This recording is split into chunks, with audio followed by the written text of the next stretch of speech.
Now this is the question number 1 of your exercise 9.1. The question number 1 says identify the terms, their coefficient for each of the following expression.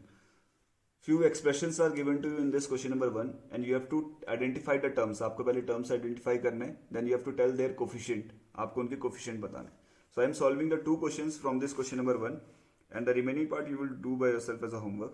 So the first that I am solving is the third part of this question number 1, which is 4x square y square minus 4x square y square z square plus z. In this you have to first of all identify the terms. पहले आपको क्या करना है, term को identify करना है. Then you have to tell their coefficient. आपको उसके बाद उनका क्या बताना है, कोफिशिएंट बताना है. So if you see the terms, कौन कौन से टर्म है, एक तो 4x स्क्वायर वाई स्क्वायर है, ये सेपरेट है माइनस साइन से. किस कौन से टर्म से, 4x square y square z square से.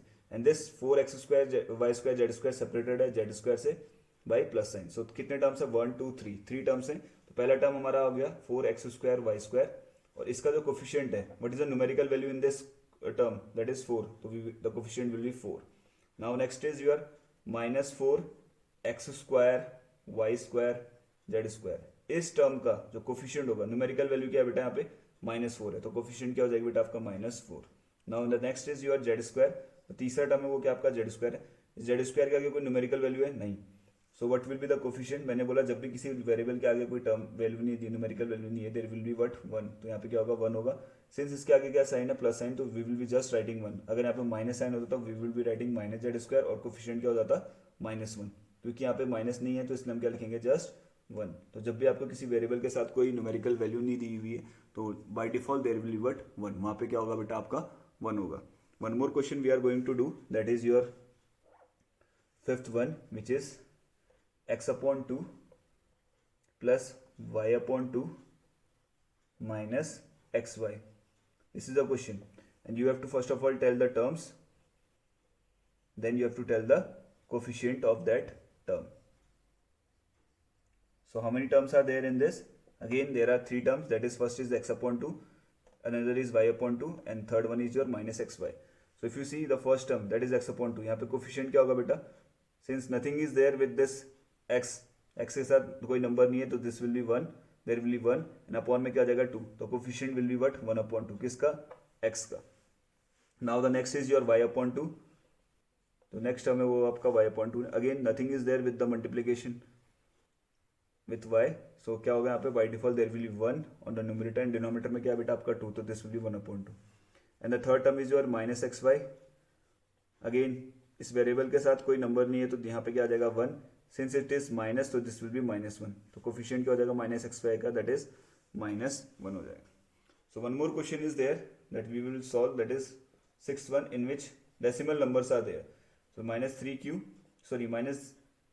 The question is 0.3q minus 0.6ab plus 0.5b. This is the question. तो टर्म्स कितने हो जाएंगे, फर्स्ट टर्म ये हो जाएगा, सेकेंड टर्म ये, थर्ड टर्म ये. टर्म 0.3 का जो कोफिशिएंट होगा, दिस इज अ टर्म, इसका कोफिशिएंट क्या निकल कर आएगा बेटा आपका 0.3q का, दिस विल बी 0.3. और 0.6ab का जो कोफिशिएंट निकल कर आएगा दैट विल बी -0.6 था तो क्या हो जाएगा -0.6. और 0.5b का जो कोफिशिएंट निकल कर आएगा that will be what 0.5. So I hope you understood the concept of question number 1. जो क्वेश्चन नंबर 1 के जो रिमेनिंग पार्ट्स हैं that you will do by yourself as a homework.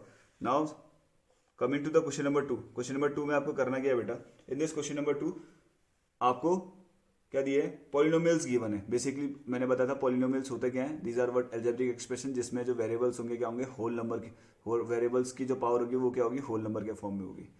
And instead of writing algebraic expression they have used polynomials because if a algebraic expression contains a variable in which the power is your whole number, so that algebraic expression will be known as what, polynomial. वो क्या कहलाएगा, आपको polynomial कहलाएगा. ठीक है. now you have to classify, आपको क्या करना है, मोनोमियल को एक साथ रखना है, बाइनोमियल को एक साथ रखना है और आपको ट्राइनोमियल को एक साथ करना है. जो भी आपके मोनोमियल होंगे वो सब एक साथ पेयरिंग होंगे, एक साथ ग्रुपिंग होगी, बाइनोमियल की एक साथ ग्रुपिंग करनी है, ट्राइनोमियल की एक साथ करनी है in question number 2. So question number 2 आप होमवर्क से करेंगे एंड जो रिमेनिंग क्वेश्चन नंबर 1 की जो रिमेनिंग पार्ट है that also you will do by yourself as a homework.